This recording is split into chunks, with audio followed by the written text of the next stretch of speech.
Hello guys and welcome to How to Guide. In this tutorial, we're gonna look at how to target US audience on TikTok. Now let's begin. First of all, use a VPN. You can use any VPN you wish. And then select the location to United States. After the VPN is connected, let's move on to TikTok. And on the bottom right, you will see your profile.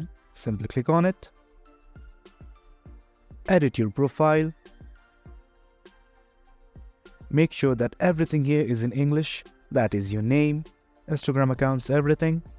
Then after that is done, on the top right you will see 3 lines.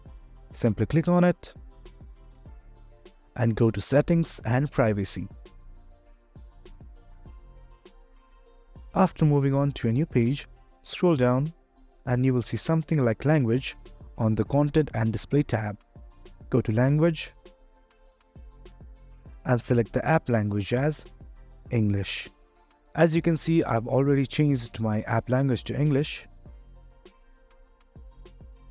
Well guys, this is how you target US audience on TikTok. Hope you found the video useful, and for more informative content like this, do remember to hit like, share and subscribe. Thank you.